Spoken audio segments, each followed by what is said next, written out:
Sans doute, l'arme de la critique ne peut-elle remplacer la critique des armes. La puissance matérielle ne peut être abattue que par la puissance matérielle, mais la théorie aussi, dès qu'elle s'empare des masses, devient une puissance matérielle.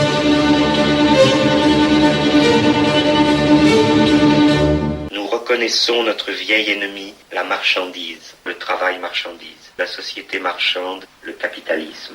Mais la critique le découvre comme inséparable de l'État moderne.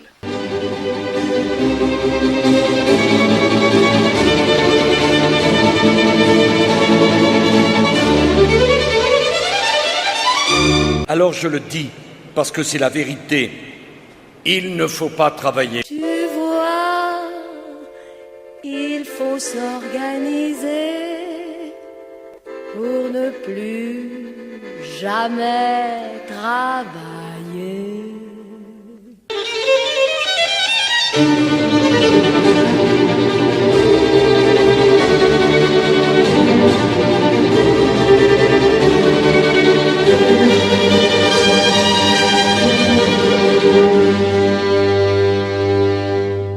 Et donc nous sommes sur Radio Libertaire, la radio sans Dieu, sans maître et sans publicité, pour une nouvelle émission de Sortir du capitalisme consacrée aujourd'hui à une histoire des résistances au travail et de l'anti-travail au cours des 2 derniers siècles. Nous avons déjà consacré plusieurs émissions à une critique du travail comme forme moderne de l'activité, disait Marx dans l'idéologie allemande, sa forme capitaliste, et donc aussi la forme capitaliste de l'exploitation, pour ceux qui se réfèrent à une conception marxienne de l'histoire comme histoire des luttes de classe. Et travail donc au sens capitaliste qui consiste dans une vente contrainte de son activité sous forme de marchandises et une activité qui va devenir productrice de marchandises et de valeurs. Alors nous invitons donc nos auditeurs et nos auditrices à s'y reporter parce que on va discuter aujourd'hui d'un peu autre chose, c'est-à-dire de mettre en perspective historique cette critique du travail capitaliste. Alors pour discuter de cette histoire des résistances au travail et de l'anti-travail, nous sommes avec Bruno Astarian, participant historique au mouvement dit de la communisation, dont nous avons déjà reçu un des auteurs, Léon de Matisse. Bruno Astarian est également rédacteur de salta-communisation.com, et il est auteur de plusieurs livres ou brochures, dont certaines formeront un peu le référent textuel de cette émission. Donc il est auteur de Le dépassement du travail aux éditions Cénon-Névéron en 2001, dont on ne va pas trop parler. En revanche, on parlera beaucoup plus de Les grèves de mai-juin 1968, qui sont parues aux éditions d'Échanges et Mouvements en 2003, de Aux origines de l'anti-travail, aux éditions également d'Échanges et Mouvements en 2005, et de Le mouvement des piqueteros, Argentine 1994-2006, qui sont parus aux éditions d'Échanges et Mouvements en 2007. Et bientôt paraîtra un autre livre de Bruno Astarian qui s'appelle L'abolition de la valeur, et ça paraîtra aux éditions Entremonde en 2017.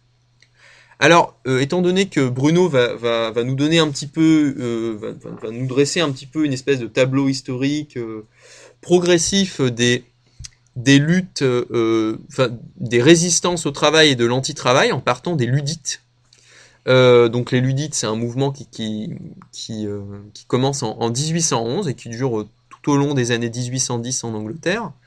Peut-être on consacrera des émissions plus précises à ce sujet-là, mais comment est-ce qu'on arrive globalement à cette situation historique? Pour faire très rapide, eh bien, pour ce qui est du cas des Luddites, on peut dire que l'émergence historique du travail au sens capitaliste s'opère par une reconfiguration des rapports d'exploitation féodaux, c'est-à-dire un rapport de domination directe des paysans, qui ont une multiplicité de statuts, qui vont du servage à des tenanciers un peu plus libres, vis-à-vis de seigneurs.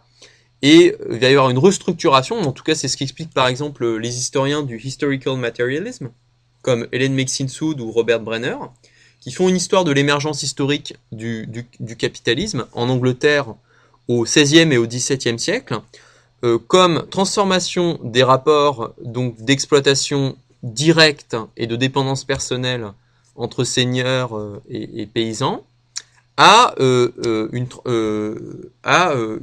exploitation capitaliste de paysans devenus, soit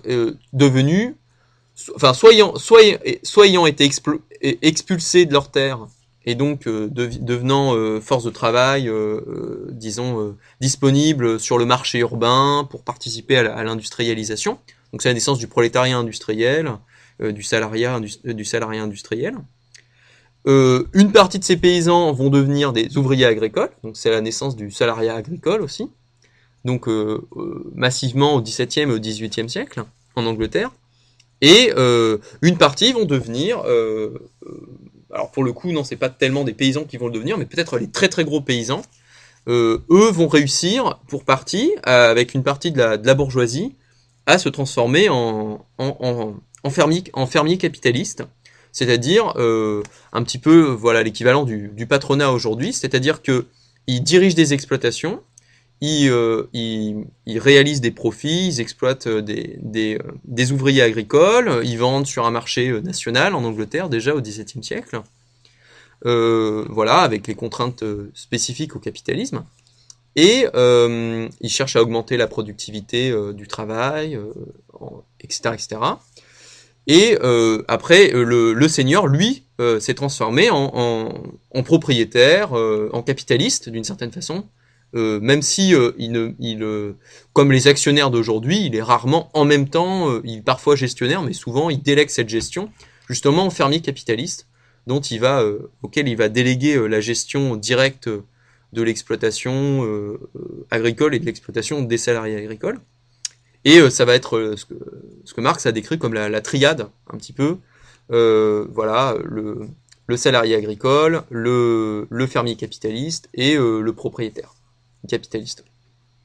Alors ça c'est pour les relations agraires, mais disons toute la main-d'œuvre excédentaire des campagnes anglaises va se déverser sur les marchés urbains, où ils vont être employés de plus en plus comme salariés industriels, mais d'abord beaucoup comme artisans. Ils vont devenir beaucoup artisans, non plus dans des corporations fermées comme au Moyen-Âge, mais des artisans qui travaillent pour ce qu'on appelle des marchands capitalistes, c'est-à-dire des gens qui vont par exemple leur fournir des matières premières, qui vont transformer chez eux, et qui vont ensuite revendre à ce marchand capitaliste qui va lui les vendre sur le marché et empocher un profit. Et donc tous ces artisans sont pas encore, leurs conditions. Alors le procès de travail n'est pas directement géré par le capital, et c'est pourquoi Marx parle de subvention formelle du travail sous le capital, c'est-à-dire qu'il y a une indépendance formelle de l'artisan qui travaille chez lui, mais en réalité, cet artisan est quand même soumis aux contraintes du capital. Et alors, les Ludites, si on suit par exemple ce qu'écrit Marx dans le Capital, dans le livre 1, ou Andreas Malm dans un livre qui s'appelle Fossil Capital, c'est les Ludites, c'est pas encore le passage de la subsomption formelle à la subsomption réelle, c'est-à-dire le moment où les artisans se transforment en prolétaires industriels, n'ont plus aucune maîtrise de leur procès de travail, ou très peu. Et en fait, on verra dans l'émission que en fait, c'est moins un passage brutal qu'une espèce de processus très long, parce qu'on voit qu'à la fin du 19e siècle, les ouvriers qualifiés ont encore une certaine maîtrise de leur procès de travail, que donc du coup c'est pas aussi simple que subsomption formelle et tac, on passe en quelques années à la subsomption réelle. Mais disons que les Ludites, c'est un mouvement d'artisans qui vont résister à ce processus d'industrialisation qui, petit à petit, les amène vers la subsomption réelle. Et donc du coup, est-ce que cette lutte contre, disons, le passage de la subsomption formelle à la subsomption réelle, est-ce que c'est vraiment de l'anti-travail, selon toi, Bruno? Avant de parler des ludites, je voudrais dire que tu m'as demandé de parler de l'anti-travail à partir de la brochure que j'ai faite il y a 10 ans, que j'ai relue, qui m'a plu qu'à moitié, et que j'ai trouvé que non seulement dans le milieu ambiant, mais dans mon texte aussi, il règne une certaine confusion sur l'anti-travail, et je voudrais que cet exposé serve à distinguer, d'une part, la résistance au travail, qui existe depuis toujours, depuis que le travail existe et est exploité, et qui dans le salariat s'est présenté sous la forme de traîner, de ralentir le procès de travail, de voler, de tricher, d'arriver tard, de s'absenter. Tout ce qui peut permettre de ne pas être au travail, c'est un comportement qui est consubstantiel au salariat. Et qu'on trouve encore aujourd'hui, bien sûr, bien que de moins en moins. Et puis, d'autre part, ce que nous avons appelé dans les années 68 l'anti-travail. Moi, je participais au groupe qui s'appelait Négation et dont le premier numéro portait en titre « Le prolétariat contre le travail ». À l'époque, c'était un peu scandaleux. Et donc ça, on en reparlera évidemment plus tard. Pourquoi cette idée s'est formée? C'est à partir des révoltes d'OS qui ont été assez abondantes à cette époque-là. Alors donc, j'ai pensé que pour éclaircir la chose, il fallait le mettre dans une perspective historique. Et dans cette perspective historique, on verra qu'il y a un moment qui est celui donc des révoltes des OS dans les années 68. Les années 68, pour moi, c'est de 65 à 75 en gros, quoi. Et comme j'avais déjà réfléchi un peu aux ludites, j'ai proposé de commencer aux ludites. Alors, les commentateurs d'aujourd'hui disent souvent que les révoltes ouvrières d'aujourd'hui sont des néoludites et veulent s'associer à la réputation glorieuse des ouvriers ludites de 1815. En fait, il y a des différences importantes. Et pour dire les choses d'emblée, les ludistes ne sont pas anti-travail. Ils sont pro-travail. Ils cassent des machines, bien sûr, mais ils ne protestent pas toujours contre les machines. Par rapport à ce que tu as dit tout à l'heure, plutôt que la transition de la domination formelle à la domination réelle, je crois que c'est plus simple de dire, et sans doute plus étroit et historiquement, les ludites étaient dans un milieu qui s'opposait farouchement à l'introduction du système des fabriques. Et que pour eux, l'idée même d'une usine où on rassemblait tout le monde et ça, c'était une horreur. C'était et pas seulement pour les ouvriers, hein, pour les bourgeois aussi, en tout cas pour les aristocrates, qui pensaient que c'était des lieux de perdition morale, etc.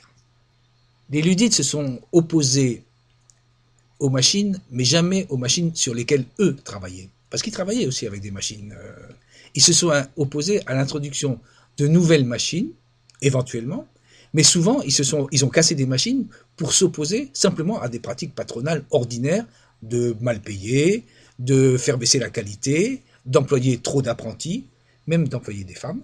Ça leur plaisait pas du tout. Enfin, si on veut entrer un peu dans le détail des mouvements ludites, d'après le bouquin fondateur de Thomson sur la formation de la classe ouvrière anglaise, il y a eu principalement 3 mouvements en une dizaine d'années, à peine. Donc c'était un mouvement très bref.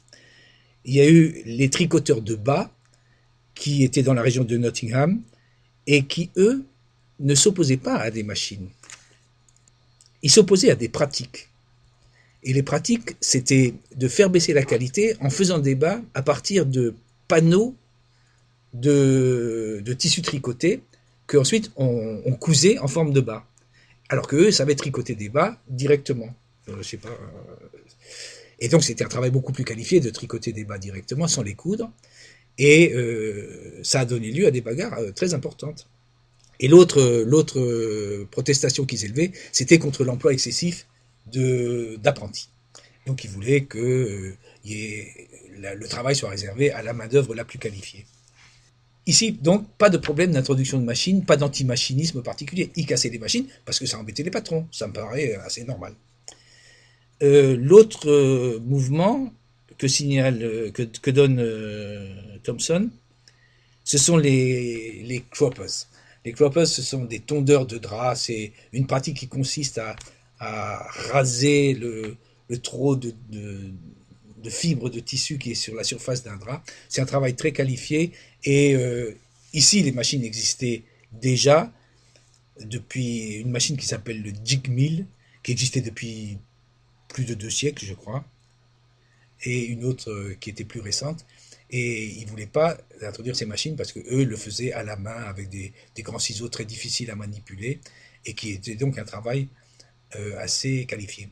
Et le troisième mouvement, c'était les tisserands de coton du Lancashire, qui ne se sont pas non plus tellement opposés à des nouvelles machines, quoique il y ait eu des bagarres contre les tout premiers métiers à tisser à vapeur, mais ils s'opposaient à la pauvreté, à l'obligation de travailler et à l'introduction des systèmes des fabriques. Il y a eu en particulier je crois à Middleton, des batailles rangées, hein, et les luddites n'étaient pas des enragés qui cassaient tout sans réfléchir et tout. Ils étaient organisés, ils venaient la nuit, ils étaient dans des espèces de conjurations où il fallait prêter serment, et ils s'armaient, ils partaient la nuit, ils marchaient des kilomètres, ils allaient attaquer une usine, une fabrique comme on dit.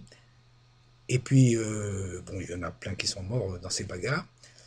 Et puis le mouvement s'est éteint principalement sous l'effet d'une répression féroce. Tout ça pour dire que les luddites défendaient une certaine conception, une certaine pratique du travail salarié. Et c'était du travail à domicile, donc semi-salariat, disons. Et ça, c'était pas du tout, c'est pas anti-travail, hein. C'est simplement qu'ils voulaient pas que leurs conditions s'aggravent, leur revenu, quoi. D'ailleurs, les luddites n'étaient pas du tout contre s'organiser politiquement et syndicalement. Ils ont participé à des pétitions pour défendre leurs revendications. Ils ont engagé beaucoup d'argent, des avocats et ça pour aller pétitionner à Westminster, et ils ont toujours perdu, mais ils n'étaient pas enragés contre la société, ils croyaient à la possibilité d'une représentation politique du prolétariat et syndicale. Ils ont participé à la fondation de proto-syndicats qui étaient interdits à l'époque, mais ils ont donné, ils ont participé, je veux dire, au mouvement qui a finalement donné le chartisme. Donc ça, c'est un truc qui me semble important, qu'on a un mouvement qui est à tort appelé anti-travail, notamment parce qu'il a été la base d'un développement des organisations ouvrières, du mouvement du travail salarié dans la société capitaliste. On retrouvera le même procédé, enfin un procédé analogue à d'autres époques. Voilà pour le ludisme, sans entrer dans plus de détails. Oui, effectivement, l'ouvrage d'Edward Palmer Thompson, effectivement, il est assez intéressant, effectivement, sur le ludisme, même si, effectivement, c'est toujours difficile de caractériser le ludisme. C'est vrai qu'on lui a... l'image actuelle du ludisme, beaucoup, c'est l'image que lui en a donné pas mal les mouvements anti-industriels, c'est-à-dire comme une espèce de révolte, d'artisans qui étaient contre les machines, mais en réalité c'était plus une espèce de défense, une défense d'artisans, mais qui utilisaient déjà des machines contre le patronat et contre des transformations, disons des restructurations du capitalisme qui leur étaient défavorables, quoi. Enfin, pour eux, ça se plaçait pas au niveau du capitalisme en général, mais au niveau du procès de travail. Mm, Et donc, ils étaient, je répète ce que j'ai dit tout à l'heure, ils ne cassaient jamais les machines sur lesquelles ils travaillaient. mm. Donc, le sabotage, c'était pas un rejet de leur activité, un dégoût. C'était vraiment très ciblé. Ils écrivaient des lettres. Hein. Ils disaient, Monsieur Machin, vous êtes propriétaire de telle usine et tout. Nous savons que vous utilisez telle machine. Je vous préviens, si vous l'enlevez pas, si vous la démontez pas, on viendra la casser. Ou bien, nous savons que vous employez tant d'apprentis. Si vous les licenciez pas, enfin si vous employez pas des travailleurs qualifiés, on viendra mettre le feu à votre boîte. Et puis ils le faisaient, hein. Ils le faisaient, enfin des fois en tout cas. Et donc c'était contre des pratiques d'exploitation du travail qui impliquaient parfois l'introduction d'une nouvelle machine. Mais c'était pas du tout la règle. Hein. D'accord. Ouais.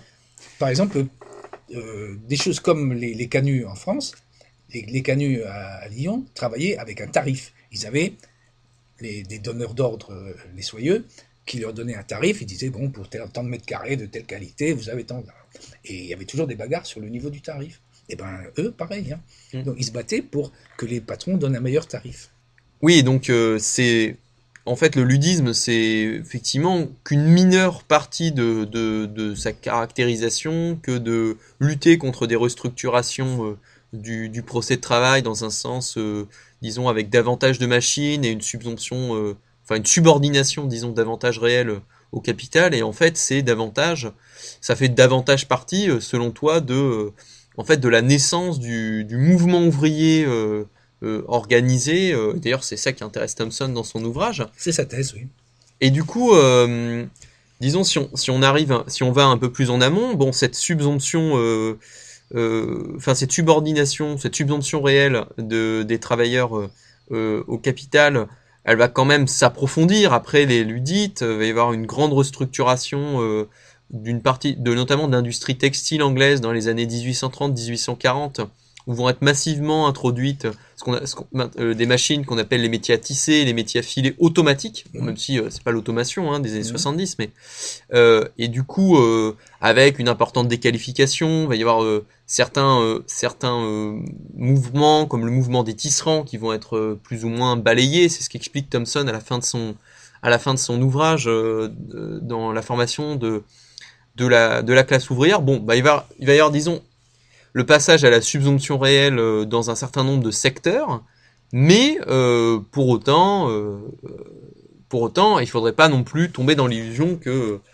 voilà, la subvention réelle, elle est là dans les années 1830-1840, et du coup, les ouvriers ont déjà plus aucune marge de manœuvre. En réalité, comme tu l'expliques bien dans ta brochure, les origines de l'antitravail.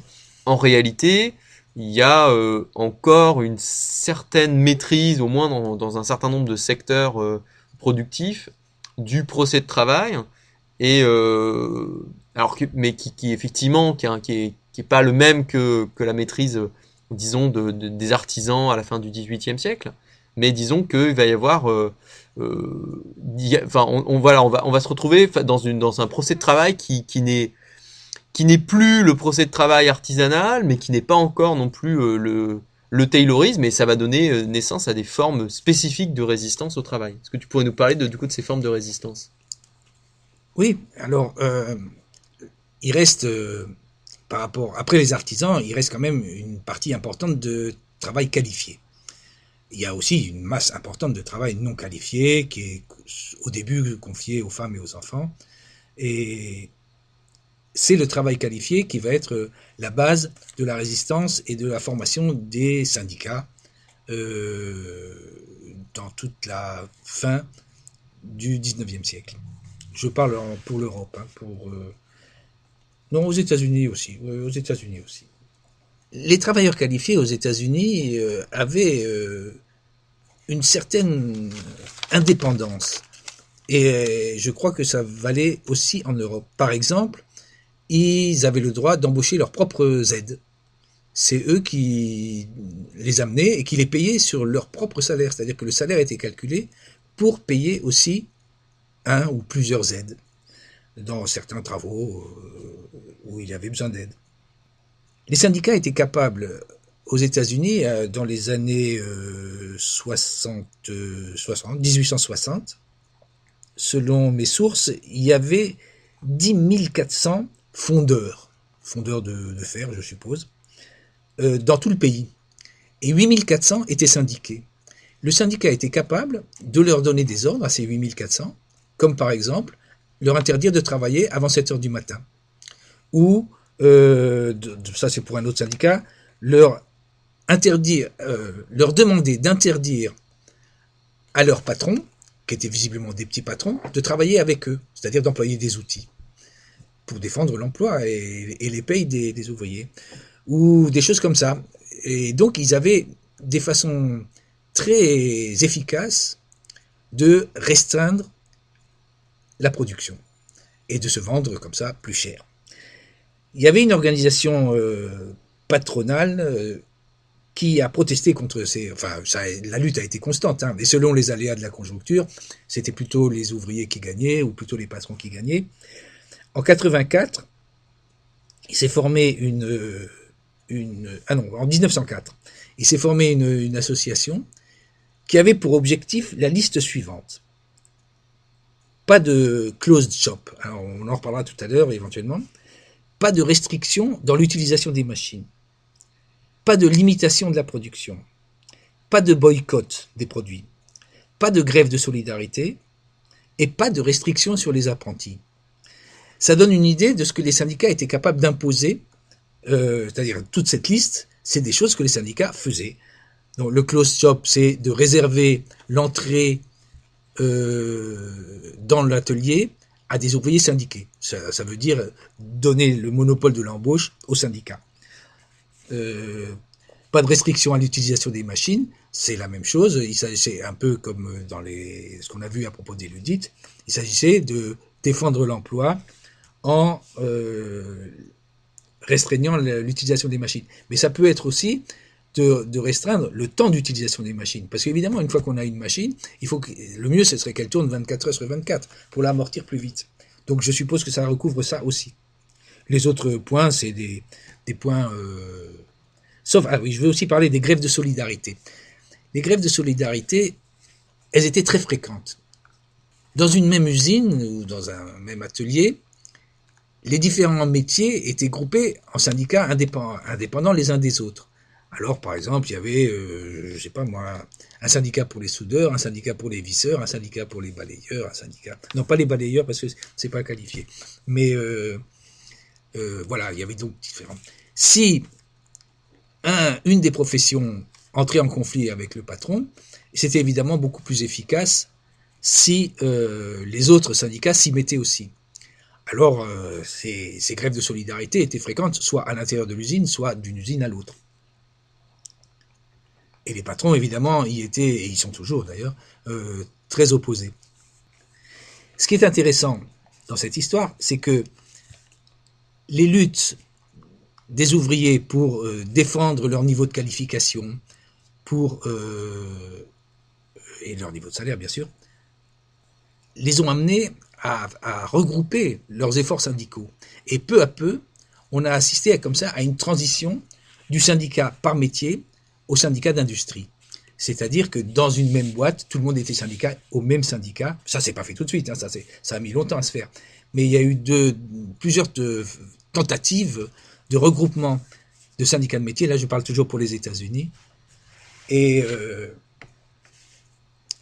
il y a eu un truc qui s'est appelé au début du XXe siècle les System Federations, qui étaient des regroupements où les bureaucrates syndicaux des syndicats de métier se regroupaient pour essayer de garder le contrôle sur des luttes qui partaient dans une forme de lutte industrielle plutôt que de lutte de métier.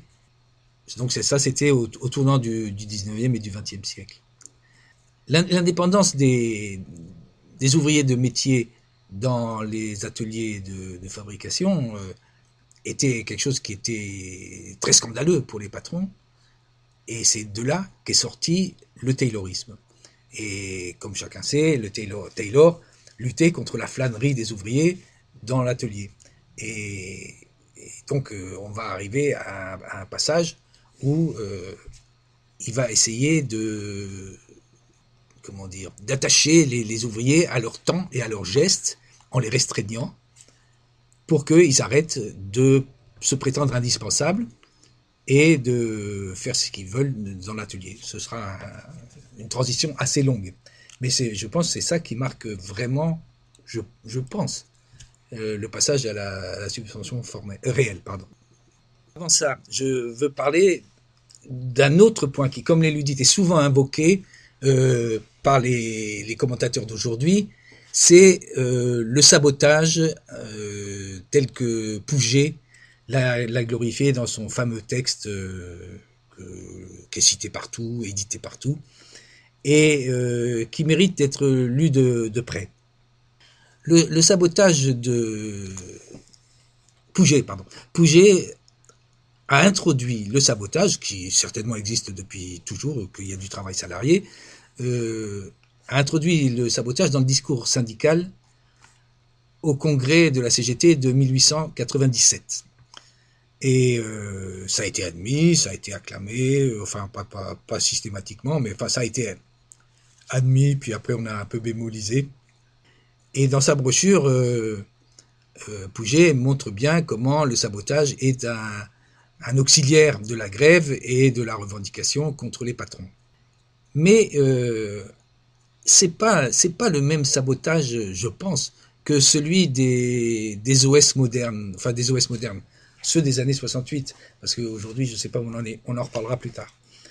Le sabotage de Pouget, c'est un sabotage qui est organisé, qui est encadré syndicalement, qui vient en préparation d'une grève, par exemple, quand des ouvriers préparent une grève, il cite un cas de la boulangerie où les fours ont été sabotés pour empêcher les jaunes de faire du pain à la place des grévistes. Donc, prévention des jaunes, on sabote un peu l'outil de travail, enfin, mettre du pétrole dans les fours, c'était apparemment plus qu'un peu. Mais dans l'ensemble, le sabotage de Pouget est presque bon enfant. Et les exemples qu'il cite sont soit des exemples d'ouvriers qualifiés, comme les boulangers, ou il cite aussi des coiffeurs, il cite aussi des cuisiniers, ou bien des exemples imaginés de sabotage, par exemple dans les chemins de fer. Oui, et donc du coup, ce que tu penses, c'est que du coup, Pouget, c'est pas un théoricien de l'anti-travail, mais un théoricien plutôt juste anti-patronal, quoi. Voilà. Le sabotage de Pouget n'est pas anti-travail, il est anti-patron. Et il est, disons, mesuré, modéré, pas rageur. Pouget a été grandement plagié, pompé, par un théoricien des International Workers of the World. Les Wobblies, voilà. Qui s'appelle Smith. Et qui a pompé des passages entiers du bouquin de Pouget, les a traduits en anglais, et qui reprend l'idéologie de Pouget principale, qui consiste à dire, je cite verbatim, « Payez aux travailleurs un bon salaire, et il vous fournira ce qu'il y a de mieux comme travail et comme adresse. Payez aux travailleurs un salaire insuffisant, et vous n'aurez plus le droit d'exiger la meilleure qualité et la plus grande quantité de travail, que vous n'en avez eu à exiger un chapeau de 5 francs pour 2 francs 50. » Donc, c'est très clair. Pouget ne dit pas qu'il est contre travailler, il dit « je veux bien travailler très bien et beaucoup, à condition d'avoir la paye en face ». C'est pas illégitime du tout, mais c'est pas la même chose que ce dont on va parler à propos de l'anti-travail. Et il cite Pouget, il cite un syndicaliste des chemins de fer, dont je vais vous lire l'extrait, là, c'est quand même éclairant. Ce type des chemins de fer demande « Il faudrait des camarades parmi les professionnels qui, connaissant le mieux les rouages du service, sauraient trouver les endroits sensibles, les points faibles, frapperaient à coup sûr sans faire de destruction imbécile et par leur action efficace et intelligente, rendraient d'un seul coup inutilisable pendant quelques jours le matériel indispensable. Donc là, il s'agit de ne pas faire de destruction imbécile et de ne bloquer le matériel que pendant quelques jours. Mais donc, c'est toujours la même chose, c'est la défense du travail dans des bonnes conditions salariales. Et du coup, comment est-ce que Pouget il imagine du coup le dépassement du capitalisme? Parce que l'époque du syndicalisme révolutionnaire imagine quand même ça. Eh bien oui, bien sûr, tout à fait. Et il dit, après, quand nous serons propriétaires, on travaillera avec les machines seront devenues nos amis. Actuellement, elles sont nos ennemis, il le dit en toutes lettres. Les machines actuellement sont nos ennemis, parce qu'elles servent le patron à nous exploiter. Mais quand elles sont notre propriété, on travaillera modérément, enfin tout le programme que moi j'appelle le programme prolétarien, le programme ouvrier traditionnel, qui est donc de garder la forme de travail actuelle de l'époque, et d'y introduire une relative modération, c'est-à-dire moins d'heures de travail, plus de salaire, plus de loisirs, plus de formation. Enfin, c'est tout le thème de la fameuse critique du programme de Gotha de Marx, que j'ai critiqué en détail au début de mon bouquin sur la valeur. Oui, effectivement, c'est le fait simplement, on change les propriétaires des moyens de production, mais on change pas finalement les rapports sociaux, les rapports de production, les rapports capitalistes de valeur. Voilà. Ouais. Et l'idée que les ouvriers sont propriétaires c'est formel, quoi. C'est pas réel. Voilà ce que disait à propos de ça le plagiaire américain de Pouget, donc Smith. Il disait: pour autant que les procédés de production sont concernés, nous sommes en possession de l'industrie. Il voulait dire, notre travail nous permet de contrôler l'industrie. On n'a pas besoin des patrons, il n'y a pas d'ingénieurs, il n'y en avait pas encore, ou pas beaucoup. Et donc, nous, on sait faire le boulot, donc on sait gérer la production, donc on sait gérer la société. C'est ça, du travail qualifié à la base, à la gestion du gouvernement, les ouvriers ont tout dans leurs mains. C'était ça l'idée principale.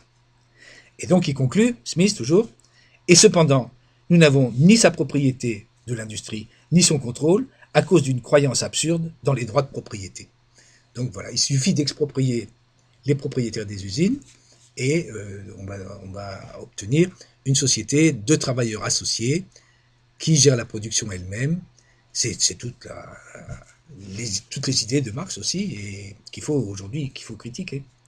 Oui, c'est pour ça que la théorie de la communisation, d'ailleurs, dit que du coup, voilà, ce que vous appelez le programme prolétarien est devenu un peu obsolète, étant donné la restructuration du mode de production capitaliste et le fait que depuis les années 70, concrètement, les ouvriers ne sont plus et même depuis avant, ne sont plus les gestionnaires du processus de production, avec simplement des patrons et des ingénieurs parasites, et qu'il suffirait simplement de se réapproprier que les ouvriers ont déjà tout clé en main et qu'il suffit juste de changer les rapports de propriété. Mais bref, je te laisse conclure au sujet de Pouget. Oui, alors, de Pouget et de cette période du travail qualifié qui oppose sa qualification à l'exploitation patronale. On a vu comment la résistance des syndicats de métier sur la base de leur indépendance les a amenés à se rapprocher les uns des autres et à évoluer vers un syndicalisme d'industrie. De la même façon, le sabotage de Pouget et celui de Smith n'est pas anti-travail, il est pro-travail, il veut défendre les conditions de travail et de salaire des ouvriers qualifiés, principalement qualifiés. Et Smith a même rajouté quelque chose aux idées de Pouget, qu'il a pourtant beaucoup copié, c'est l'idée d'un sabotage constructif. Et le terme de sabotage constructif, dans son texte, désigne l'intérêt qui a à organiser des sabotages pour organiser la classe ouvrière et pour faire participer les gens et pour les regrouper, les discipliner dans des formes de lutte nouvelles, etc. Et il pense que ça fait partie de l'éducation de la classe ouvrière, comme le syndicalisme en général, vers un processus révolutionnaire qui consisterait à exproprier les expropriateurs. C'est contre ça, contre cette indépendance de pratique et de critique qu'ont les ouvriers qualifiés, que va se mettre en place l'organisation scientifique du travail. Voilà, et ben donc avant de parler de l'organisation scientifique du travail de Taylor, on va faire une petite pause musicale. Oh, je voudrais tant que tout ça devienne des jours heureux et la misère finie. Mais maintenant, nous sommes des rebelles et l'on peut voir dans le monde aujourd'hui les bureaucrates se ramassent à l'appel. Tu vois, ça pourrait foutrement bien changer. Les bureaucrates se ramassent à l'appel. Leurs syndicats et leur parti aussi. Et la grève sauvage les emporte avec le pouvoir qui les suit. Tu vois, il faut s'organiser pour ne plus jamais travailler. C'est une pratique qui nous rassemble. Je les assassine en Argentine. Nous survivons tous deux ensemble. Tu les fous en l'air sur le port d'Anvers. Mais le crime rapproche ceux qui baisent tout doucement en faisant du bruit. Et le temps ne saurait effacer le pas des amants tous unis.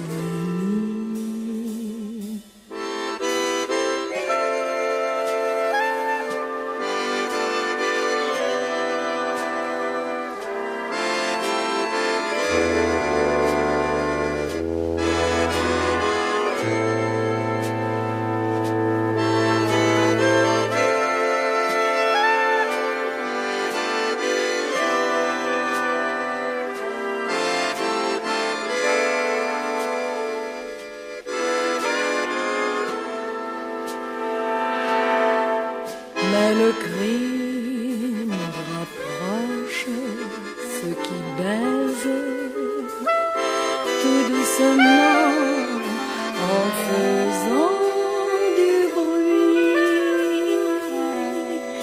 Et le temps ne saurait effacer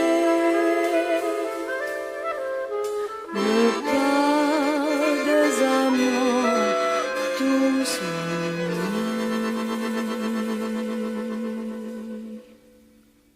Et donc nous sommes toujours sur Radio Libertaire, la radio sans Dieu, sans maître et sans publicité, pour une émission de Sortir du capitalisme consacrée aujourd'hui à une histoire des résistances au travail et de l'anti-travail au cours des 2 derniers siècles. Et pour en discuter, nous sommes avec Bruno Astarian, participant historique au mouvement de la communisation, rédacteur de xalta-communisation.com et auteur de nombreux ouvrages et brochures sur ce sujet. Alors on a parlé des mouvements de résistance au travail, pour le coup, pas de mouvement anti-travail jusque la période qui précède l'introduction du Taylorisme en France. Donc l'introduction du Taylorisme en France, globalement, c'est la fin des années 1900, la Première Guerre mondiale. On a parlé donc du coup des Luddites, on a parlé des résistances des ouvriers de métier à la fin du 19e siècle, on a parlé du syndicalisme révolutionnaire, du sabotage, de Pouget, et maintenant on va parler de l'organisation scientifique du travail, le Taylorisme, le Fordisme, et les résistances qui vont naître face à cette restructuration du procès de travail, résistance d'abord, et puis ensuite l'anti-travail. Alors, Taylor observait les ouvriers, voyait tout le temps qu'ils perdaient, soit à flâner, soit à faire des gestes inutiles, et il a introduit une réflexion très approfondie sur comment organiser le travail, pas seulement les chronométrages de chaque geste, de chaque ouvrier, pour essayer de faire réduire son temps à chaque tâche, mais aussi l'organisation croisée entre tous les travaux dans une même usine pour que tout s'imbrique facilement entre les différentes parties du procès de travail et qu'il n'y ait pas de temps perdu dans des stockages intermédiaires ou des choses comme ça. En fait, les patrons n'ont retenu dans un premier temps de Taylor que le chronométrage. Ça leur a beaucoup plu. Et donc, tous les schémas trop compliqués de réorganisation complète des ateliers, ça les embêtait. Surtout qu'ils obtenaient des gains de productivité massifs rien que par le chronométrage. Après, quand il a fallu aller encore plus fort dans l'exploitation, on est passé au Fordisme.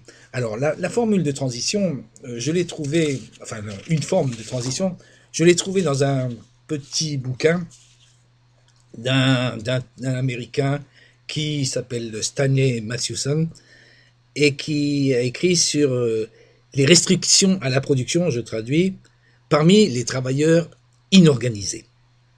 Alors, inorganisés, c'est important. Les ouvriers, ils étaient assez d'accord d'aller travailler dans les usines fordisées parce qu'il y avait des bons salaires, même si les conditions étaient difficiles. Et malgré tout, Mathewson, il trouvait que avant et après l'introduction du Fordisme, on était en deçà des gains de productivité possibles et que les ouvriers avaient des méthodes systématiques de restreindre la production. Pourquoi ? Se demande-t-il. Lui, c'était un ingénieur. Hein. Il était parti dans les usines pour voir de l'intérieur. Mais c'était un ingénieur qui travaillait pour une chambre de commerce et d'industrie quelque part dans le Middle West. C'était dans les années 20. Le bouquin a été publié en 31. Et il trouve qu'il y a un manque à gagner parce que, justement, comme je viens de dire, les patrons se contentent de chronométrer et ne veulent pas chercher plus loin. Or, le chronométrage, les ouvriers savent tricher avec. Quand l'ingénieur vient, bon, c'est des choses qui sont connues, quand l'ingénieur vient, ils font exprès de travailler lentement, et après, ils ont des temps de repos possibles. Mais, donc, il faudrait que les patrons soient plus hargneux pour gagner de la productivité. Mais il dit aussi, et ça m'a bien amusé, que parfois, je cite, le freinage résulte de la simple perversité, une désinclination à travailler ardemment. Voilà, c'est comme ça qu'il comprend la résistance à l'exploitation, la perversité. Ça, c'est plutôt pour rigoler. Donc, il dit, la meilleure façon d'empêcher les ouvriers de tricher sur le chronométrage, c'est de régler non seulement leurs gestes, ce qu'ils font, le mouvement, mais aussi les temps. Donc, les temps et les gestes, c'est les trucs de base. Et pour régler les temps, il faut introduire le tapis roulant, c'est-à-dire la chaîne transporteuse, le Fordisme. La différence entre le Taylorisme et le Fordisme, c'est l'introduction du tapis roulant. Mais lui-même a travaillé dans une usine qui était fraîchement fordisée, une usine de boîtes de conserve, et il décrit le travail qu'il avait à faire et il montre bien comment c'était impossible de faire ce qu'on lui demandait de faire à son poste dans les temps qu'on lui demandait avec la formation qu'il avait reçue en quelques heures. Et donc il s'y débrouillait comme il pouvait et puis il a vite découvert que un peu plus haut dans la chaîne, il y avait des filles qui faisaient à peu près le même boulot que lui et qui, quand elles étaient dépassées, mettaient un bout de ferraille dans la chaîne et bloquaient la chaîne, et ça leur laissait du temps pour récupérer. Donc ils savaient très bien que la solution fordiste n'était pas idéale. Mais surtout, ce qu'il raconte là, c'est que, à mon avis, il décrit les premières formes de sabotage anti-travail. Parce que là, le travail est obligé de s'arrêter. Les filles qui bloquent la chaîne, elles n'ont rien à défendre. Elles n'ont pas à défendre un savoir-faire et tout. C'est juste qu'elles ne peuvent plus. Et donc, il faut arrêter. Il faut bloquer la machine, la dégrader, la mettre en panne artificiellement. Toutes les méthodes de sabotage qu'on connaît, ou mal faire le boulot, dans le travail à la chaîne. Je pense que quand on en est arrivé au degré de déqualification du travail qui permet le travail à la chaîne, les pratiques antérieures, classiques, qui ont toujours eu lieu de résistance à l'exploitation, deviennent anti-travail. Il ne s'agit plus de flemmarder, il ne s'agit plus de tirer au flanc, il s'agit, volontairement ou pas volontairement, de manifester que le travail arrive à un point de blocage. Donc, ça existait déjà, d'après ce témoignage, dans des usines avant la Deuxième Guerre mondiale, et après la Deuxième Guerre mondiale, le Fordisme s'est répandu partout dans le monde, aux États-Unis, mais aussi en Europe et ailleurs, et s'est développé de façon très rapide, mais avec une particularité. Évidemment, ça a représenté des investissements très importants, de construire des chaînes, de restructurer tous les matériaux, les machines et tout ça. Mais disons qu'à partir des années 60, la hausse de la productivité, qui était une nécessité de tout temps dans toutes les entreprises capitalistes, la hausse de la productivité n'est pas passée par des nouveaux investissements en capital fixe, en machinisme, mais plutôt c'est fait en accélération des cadences. Alors, pour obtenir des meilleures améliorations des cadences, il arrivait qu'on automatise une partie du processus de production, mais pas des grandes vagues d'automatisation comme on a vu après la crise des années 68. Avant la crise des années 68, les patrons ont essayé d'économiser sur l'investissement en poussant les cadences et en forçant sur l'exploitation directe du travail. C'est un processus qu'on a vu dans plein d'endroits. Il y a des descriptions des usines automobiles américaines dans fin des années 60, où la dégradation des conditions de travail est très grande. Les usines sont mal entretenues, sont sales, sont pleines d'obstacles dangereux. Il y a des accidents du travail très graves. Et la même chose en France. Et c'est ça qui fait que ça a explosé à la fin des années 60 et au début des années 70. Le travail avait perdu non seulement toute signification, mais pratiquement toute possibilité. Si les ouvriers voulaient ralentir le travail, comme faisaient leurs ancêtres, les travailleurs qualifiés, ils ne pouvaient pas. S'ils voulaient introduire un nouveau geste qui leur permettait d'avoir même mal au dos, ou de gagner du temps, ou quelque chose comme ça, ils ne pouvaient pas. Tout était réglé par la machine. La qualification du travail était passée dans les machines. Eux, ils n'étaient plus là que pour faire exister ces machines, faire travailler ces machines. Ils étaient devenus des appendices de la machine, pour le coup. C'est la formule de Marx, oui. Et donc, quand ils voulaient s'opposer à leur machine, ils s'opposaient au travail. Parce que le travail, il est pratiquement dans la machine. Et le sabotage et toutes les formes d'indiscipline qui sont apparues à ce moment-là sont devenues anti-travail.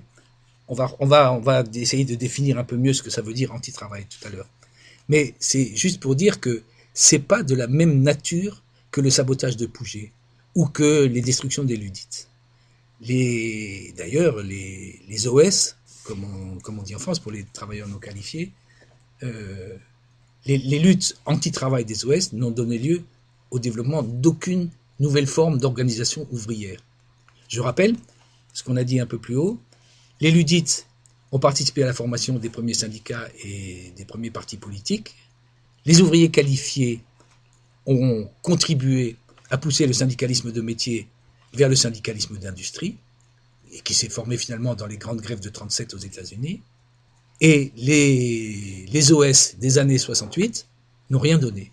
Ils ont été un terrain d'activisme pour les gauchistes de l'époque, qui voulaient reconstruire le grand parti révolutionnaire à la mode maoïste ou autre. Trotskiste. Oui, ou trotskiste ou exotique. Et ça n'a rien donné. Parce qu'il n'y a pas de demande de présence ouvrière dans les usines où le travail est à ce point déqualifié. Les ouvriers spécialisés, les OS, s'ils doivent travailler, ils viennent. S'ils n'ont pas besoin de travailler, ils préfèrent être ailleurs. L'atelier n'est pas leur lieu de prédilection. Oui, c'est ce qu'on a vu d'ailleurs, c'est ce que tu dis justement dans ta brochure sur mai 68 que j'ai trouvé assez intéressante parce qu'elle complexifie, elle revisite, elle critique la vision, disons, gauchiste habituelle des événements. En parlant, tu dis plutôt que de grève générale, comme il y en a eu en 1936, sur laquelle on fera prochainement une émission, c'est plutôt un arrêt de travail généralisé. Et tu racontes cette anecdote que j'ai trouvée. Bon, déjà, donc les ouvriers se barrent des usines et ils n'y reviennent plus. Il y a cette anecdote qui m'a beaucoup fait rigoler. C'est le fait qu'apparemment, il y aurait eu une explosion de vente de matériel de bricolage pendant mai-juin 68. Et du coup, on aurait presque dire que cet anti-travail voilà, c'était vraiment une désertion des lieux de travail au profit de faire autre chose, pas au profit de construire une organisation ouvrière qui va affirmer le travail. Oui, tout à fait. Oui, enfin, on va pas partir sur mai 68, mais j'ai essayé de vérifier cette anecdote. J'ai téléphoné à l'époque où je faisais le texte, j'ai téléphoné à la fédération des patrons du bricolage, je ne sais plus quel organisme professionnel, et j'aurais soumis le problème. Est-ce que c'est vrai ou est-ce que c'est faux? Ils tombaient des nues. Et ils n'avaient aucune idée, parce qu'il n'y avait pas d'archives et tout. Donc, j'ai jamais pu vérifier cette histoire. D'accord. Mais ce serait pas invraisemblable en tout cas. En tout cas, elle est plaisante. Donc, on va la garder pour l'instant, jusqu'à la preuve du contraire. Mais elle veut dire aussi autre chose. Pas seulement que les ouvriers ne s'intéressaient pas à occuper les usines, mais elle veut dire aussi ça veut dire aussi qu'on était dans un moment de haut de cycle et dans une conjoncture favorable, toute proportion gardée évidemment, pour les salaires. Ça veut dire qu'ils avaient des réserves et qu'ils pouvaient rentrer chez eux, attendre la fin de la grève, en allant s'acheter de la peinture et repeindre leur cuisine ou faire, je sais pas moi, réparer leur motocyclette ou n'importe quoi. Et donc ça, je sais pas si dans une situation de crise un peu plus profonde, ce serait pareil. Mais comme aujourd'hui. Alors, ça me permet quand même d'introduire une notion qui me semble importante dans ma distinction historique entre les formes de résistance au travail disons d'avant des ouvriers qualifiés d'autrefois, et puis ce qui est apparu dans les années 68. Je pense que non seulement le contexte est différent, mais ça fait que les pratiques elles-mêmes sont différentes. Le sabotage devient un sabotage je m'en foutiste, c'est-à-dire c'est l'immense indiscipline qui a régné dans les usines italiennes par exemple, mais quand on lit des descriptions de cette époque, c'est inimaginable. On ne peut pas imaginer que quelque chose qui soit même faiblement de ce type-là puisse exister aujourd'hui. Et je ne sais pas s'il faut l'attendre. C'est une autre question qu'on peut discuter une autre fois. Mais par exemple, dans les usines italiennes, il y avait des courses de Fenwick, les gars arrivaient le matin avec un commerce de journaux et de croissants et de café. Donc t'imagines l'ambiance qu'il y avait le long de la chaîne. Les gens entraient, sortaient du boulot, et puis de s'engager, se désengager de la chaîne pour aller voir les journaux et manger un croissant. Il y avait, paraît-il, des courses de Fenwick, je l'ai déjà dit, je ne sais plus, des courses de Fenwick dans les allées. Ils arrivaient à faire monter des Fenwick à 60 à l'heure, je me demande comment. Enfin, c'est ce que j'ai lu. Et qu'ils faisaient des cortèges internes pour un oui ou pour un non, que les différents départements de la fabrication, je parle surtout de Mirafiori, là, étaient séparés les uns des autres par des portes attachées, fermées, et que les cortèges internes arrivaient et défonçaient les portes et allaient entrer dans les ateliers d'à côté pour me foutre la merde et engager les autres à venir avec. Et pour engager les autres avec, ils utilisaient des cordes. Alors les mecs tiraient une corde et puis quand un mec voulait pas venir, ils allaient le prendre à son poste et ils le tiraient avec la corde. Et puis ça faisait, les contremaîtres ne pouvaient plus rien dire et les ateliers étaient vraiment ingouvernables. Donc il y a eu des chutes de productivité importantes. Les syndicats passaient des accords avec les patrons. Les patrons disaient bon d'accord, on vous donne ceci. Alors ce qu'ils avaient demandé dans ce que j'ai vu, c'est ils demandaient à être associés au projet d'investissement de la boîte. Ils voulaient savoir où la boîte allait investir, comment elle allait investir, je suppose pour être associé à l'embauche des gens qui allaient venir travailler sur les nouvelles machines, je sais pas quoi. Et donc les syndicats disaient oui d'accord, on s'engage, vous nous donnez ça et nous on s'engage à faire travailler les gars, à faire régner la discipline, mais ils n'y arrivaient pas. Et ça a duré jusqu'au milieu des années 70. Jusqu'au 77 peut-être. Alors il y a eu une grande grève terminale en 80 à Fiat. Ouais. Oui, à Fiat, à la Fiat. Et la défaite de cette grève qui a duré, je crois, plusieurs semaines, a été fatale. Enfin, ça a marqué le tournant.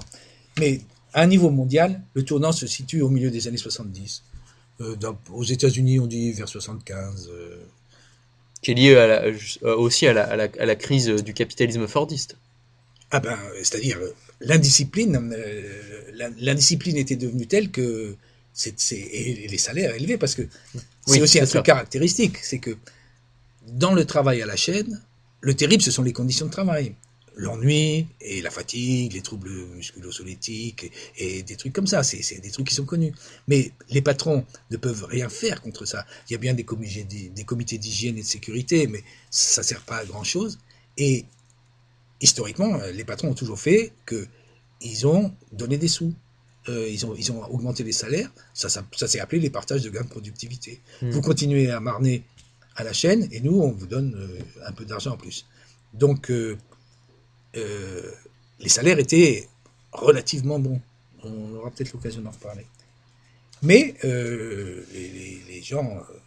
Mais à un moment, il y a eu ce que tu expliques dans ta brochure, c'est qu'il y a quand même, à partir de la fin des années 60, les gains de productivité l'augmentation de la productivité, disons les immenses réserves de productivité qui ont été conquises, entre guillemets, avec la généralisation du taylorisme et surtout du fordisme, après 1945, notamment en France, commence à s'épuiser, les taux de profit, ça plafonne, les taux de profit, du coup, commencent à stagner, il commence peut-être éventuellement à y avoir un début, un début, disons, une stagnation, peut-être le début, ou disons les prémices d'une crise de surproduction, etc., etc. Et du coup, va y avoir une intensification, ce que tu expliques, une espèce d'intensification d'exploitation, et c'est aussi, la révolte des OS, c'est, du coup, ils ont encore des réserves, donc ils ont des hauts salaires, donc ils peuvent se permettre de résister. Et d'un autre côté, l'exploitation étant montée d'un cran, du coup, ils supportent plus. Et du coup, ça va être ça le moteur historique un petit peu de l'anti-travail. Il y avait une pratique aux États-Unis que j'ai vu repérer dans deux usines différentes à deux dates différentes. Je ne sais pas si ça existait ailleurs, qui s'appelle le doubling up et qui consiste à deux ouvriers successifs dans la chaîne font le travail l'un de l'autre, en plus du leur. Donc pendant ce temps-là, un des deux peut se reposer et l'autre travaille double vite. Ce qui veut dire qu'il y avait encore des réserves, mais que les ouvriers ne voulaient pas les donner. Ils les prenaient pour eux. Et ça c'est vraiment typique de ce qui va se passer après. Après les années, donc à partir des années 80, ce genre de combine qui ne pouvait pas se faire sans l'accord et au su et au vu du contremaître, qui savait bien qu'il fallait laisser ça pour avoir la paix. Donc, dans les souvenirs de Ben Harper, il arrivait 4 heures en retard et l'autre partait 4 heures en avance. Et chacun faisait double boulot pendant son temps, tu vois. C'est un truc... Ça veut dire qu'il y avait quand même de la marge. Hein. C'est ça. Et donc en fait, quand on parle un peu de crise du Fordisme, c'est aussi le fait que à un moment, et ça je pense que c'est important effectivement de le prendre en compte, que il y avait encore des réserves de productivité, mais il y a eu, mais elle était limitée par le fait que les gens n'en pouvaient plus par les luttes. Par les luttes, mais c'est ça. Par la résistance. Oui, par la résistance au travail. Et donc, par aussi beaucoup d'actes de sabotage. Je ne parle pas de Lordstown, de tous ces trucs-là qui sont connus.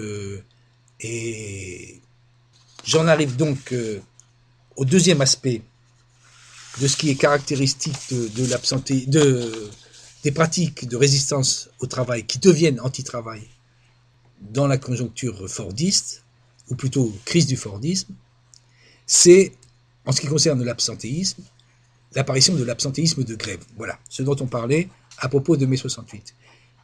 Déjà en 1937, dans les usines américaines, les usines étaient désertes pendant on dit les fameuses occupations d'usines qui ont forcé les patrons à admettre la présence des syndicats dans les ateliers. Cette lutte a été menée par les syndicats, pour les syndicats, et pas beaucoup avec l'aide des ouvriers. C'est-à-dire que les syndicats se plaignaient que les ouvriers ne venaient pas occuper. J'ai lu des histoires d'une usine à Détroit où il y avait, je ne sais plus, 10 000 ou 15 000 ouvriers. Il y en avait 2 000 qui venaient de temps en temps, mais pour bouffer, parce qu'il y avait une grande cantine. Mais sinon, les syndicats étaient obligés de publier des articles dans les journaux pour dire aux ouvriers de venir et d'expliquer à leurs femmes qu'on avait besoin d'eux à l'usine et pas à la maison. Alors, qu'est-ce qu'ils faisaient à la maison? Est-ce qu'ils repeignaient la cuisine? Je ne sais pas. Mais enfin, ils préféraient être ailleurs qu'à l'usine, de toute façon.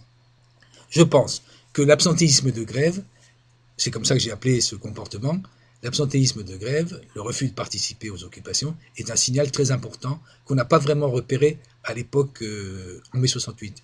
En mai 68, nous, on a surtout repéré, en France, la révolte contre la reprise du travail, qui a été très, très forte et qui a amené à des batailles rangées qui ont fait des morts, notamment chez Renault et chez Peugeot. Oui, à Flins. À Flins, oui. À Flins, le type qui est décédé, c'était un jeune qui n'était pas de l'usine, c'était un militant.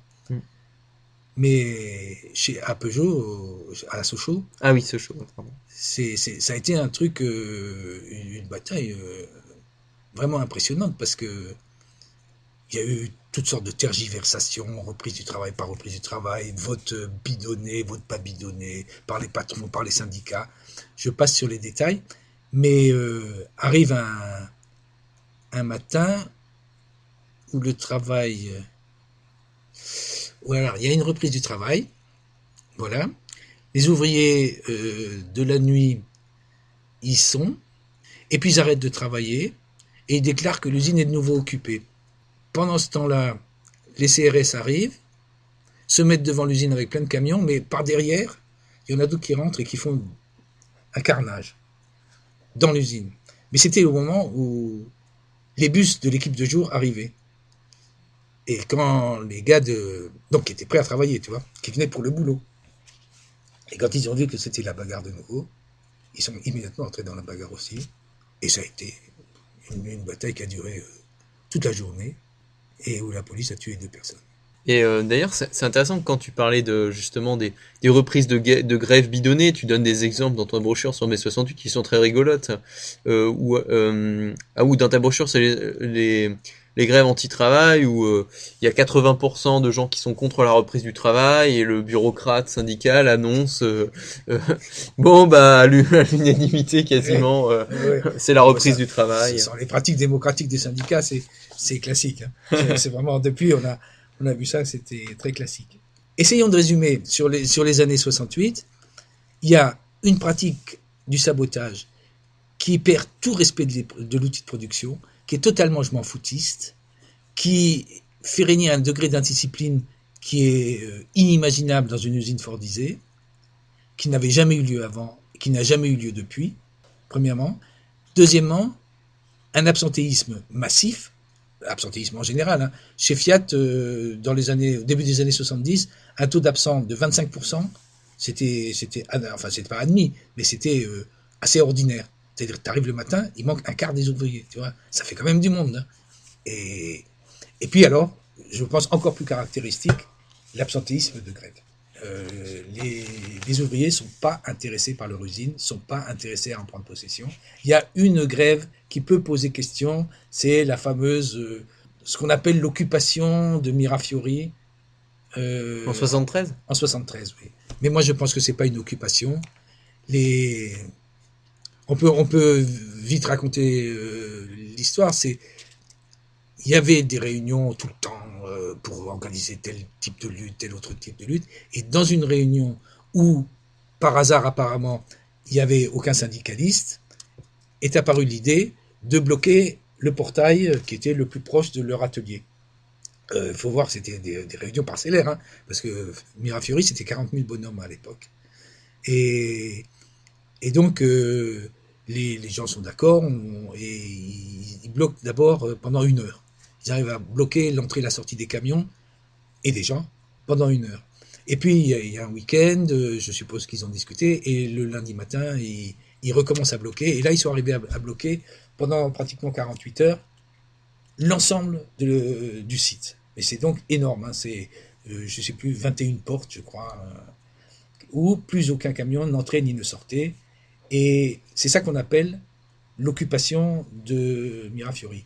En fait, c'est un blocage plutôt, parce que pendant ce temps-là, je n'ai vu nulle part que les gars, par exemple, allaient entretenir les machines. Jamais de la vie. Alors ça, les occupations avec entretien des machines, c'est aussi un truc qui n'existe pas dans les révoltes des OS. Et donc, je pense que c'était plutôt des précurseurs de ce qu'on appelle maintenant des blocages qu'une occupation. Je voudrais juste lire 2 citations qui sont, alors là, pour le coup, qui sont plus, l'émanation théorique un petit peu de l'anti-travail de l'autonomie italienne. Donc, la première citation, c'est l'Assemblée autonome de Porto Marghera en 1974, qui est citée dans Autonomie Italie les années 70 de Marcello Tari. Le travail n'est pas une façon de vivre, mais l'obligation de se vendre pour vivre, et c'est en luttant contre le travail, contre cette vente forcée d'eux-mêmes, les ouvriers, qu'ils se heurtent aux règles de la société.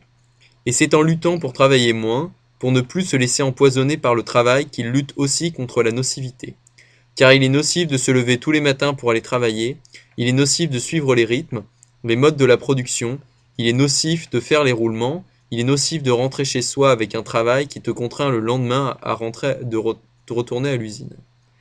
Et alors à un niveau plus théorique, dans l'éditorial du supplément au numéro 15 de Rosso, donc qui est une revue de l'autonomie italienne, en mai 1975, on a « Le communisme n'est pas la lutte pour un autre travail, il est lutte pour l'abolition du travail.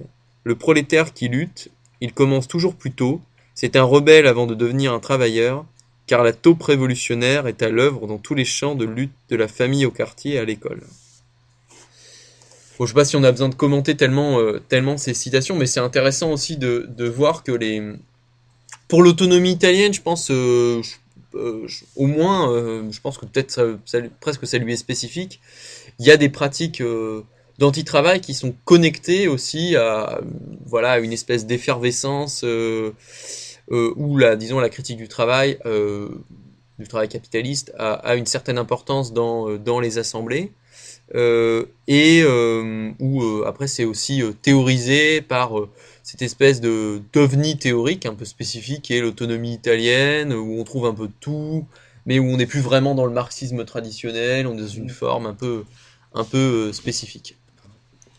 Pour conclure provisoirement sur ces luttes des années 68, il faut voir qu'elles ont été très efficaces en matière de lutte contre les patrons. Elles n'ont pas fait la révolution, bien sûr, mais si on regarde ce que les patrons ont dû concéder au milieu des années 70, chez Fiat, par exemple, des fortes hausses de salaire. Chaque changement de poste devait être discuté entre la direction et les salariés. Donc vous imaginez, hein, si tu prends Marcel et que tu veux le mettre à la place de Robert, et inversement, il faut que ça se discute, alors que c'est des travaux qui n'ont pratiquement pas de qualification. Donc c'est une complication inutile. Ils ont dû concéder, les patrons, la baisse de la durée du travail, des heures payées pour les réunions syndicales, 4 délégués pour 1000 travailleurs. Donc pour 40 000 travailleurs, vous calculez, ça fait 160 délégués. Que la localisation de tous les investissements d'agrandissement des capacités de production de Fiat soit localisée dans le sud de l'Italie. Autrement dit, pas à l'étranger. Et que les salaires du Nord et que les salaires les salaires du Sud soient alignés sur les salaires du Nord. À la même époque, Renault avait dû concéder des concessions similaires, des fortes hausses de salaire, la suppression du salaire au poste, la création d'une nouvelle catégorie professionnelle qui s'appelle professionnel de fabrication, qui est donc sans doute un peu au-dessus d'OS, une mensualisation générale et quelques tentatives de réorganisation du travail en groupe semi-autonome, mais ça n'a rien donné, on ne s'en étonne pas du tout, on va sans doute en reparler maintenant. Eh bien, avant de passer au post-Fordisme, on va faire une petite pause musicale.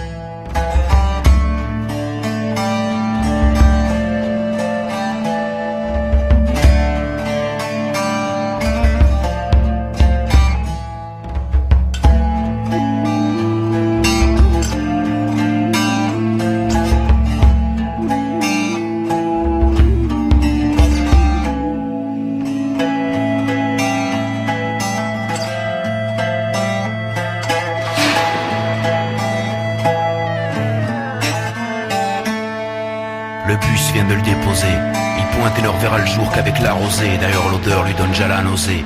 Il rentre dans le vestiaire, défait le cadenas ou son casier, pose le gueuse du casse-dalle, enfile sa blouse et s'assied. On lève ses shoes, met les chaussures de sécurité, prend ses gants, son cutter, quelques pièces pour le café. Il regarde l'heure, plus que 5 minutes avant de commencer. Il referme à clé, gavé d'avance, rien qu'y penser. Puis pas à pas se dirige lentement vers sa machine. Regarde la mine des autres, fatigué mais content de quitter l'usine. Écoute les consignes du gars de l'équipe précédente. S'il y a rien c'est bon signe, la nuit sera moins fatigante. 21h pile, le gars lui souhaite bon courage, ramasse ses affaires et file. Le v'là face à l'ouvrage, pas le temps de s'installer. 2 pièces à contrôler, à emballer vite fait avant que 2 autres prennent le relais. Couper, séparer, jeter. Couper, séparer, jeter. Couper, séparer, jeter, c'est ça le boulot. Couper, séparer, jeter toute sa vie.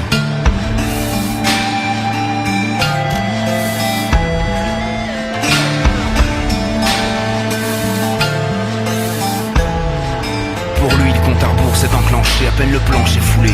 8 heures à tenir et pas question de flancher. Sinon c'est la porte.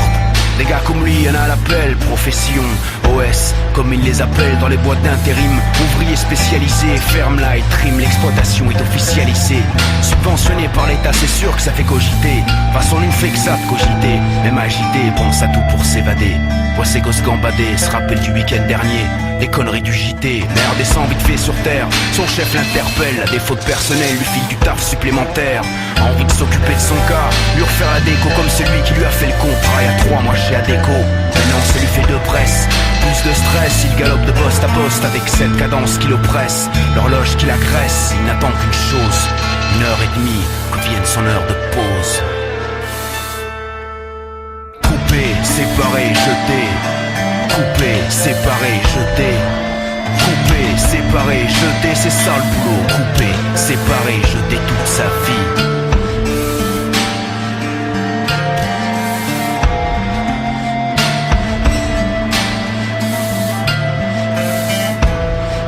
Il barque la dernière moulée, on vient le remplacer. Quitte enfin l'atelier, t-shirt mouillé, dos cassé. Grimpe les escaliers, va pouvoir pisser, se laver les mains, fissa avant de pouvoir aller crailler. Dans le local, qui est tellement sale, qu'en temps normal, ça aurait dû déclencher une lutte syndicale, mais que dalle.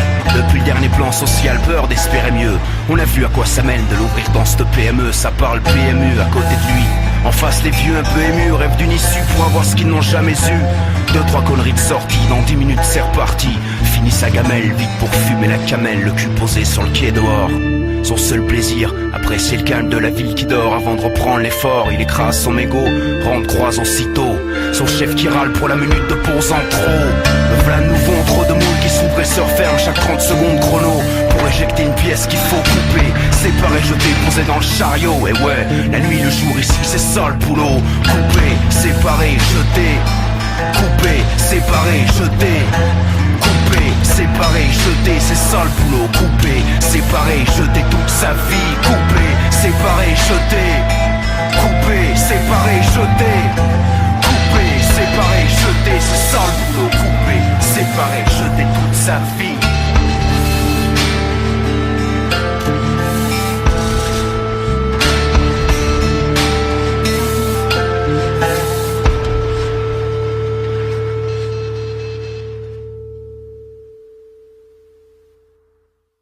Et donc nous sommes sur Radio Libertaire, la radio sans Dieu, sans maître et sans publicité, pour une émission de Sortir du capitalisme consacrée aujourd'hui à une histoire des résistances au travail et de l'antitravail au cours des 2 derniers siècles. Nous sommes toujours avec Bruno Astarian et nous avons fini avec l'antitravail des années 68 qui était en réaction à l'organisation scientifique du travail, au taylorisme, au fordisme et à sa dynamique des années, disons, à partir de la deuxième moitié des années 60.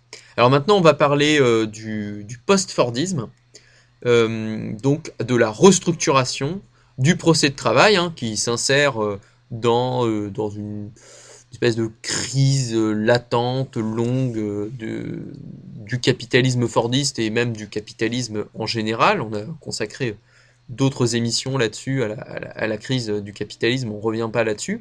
Donc est-ce que tu peux nous parler justement de cette restructuration du procès de travail dans les années 70 qu'on a, disons, dans la presse mainstream, dans les manuels scolaires et tout ça, voilà, présenté de manière extrêmement positive, comme étant voilà, une restructuration qui donne plus d'autonomie aux salariés, qui... alors maintenant c'est un discours qui a quand même perdu de sa vigueur, mais disons que au moins encore dans des manuels scolaires d'il y a quelques années, et à mon avis encore aujourd'hui, on présentait ça comme une restructuration qui avait entendu finalement les griefs des travailleurs dans les années 68 et qui donnait plus d'autonomie, qui était qualitative et pas que quantitatif, etc., etc. Est-ce que tu peux nous parler un peu du coup du post-fordisme ?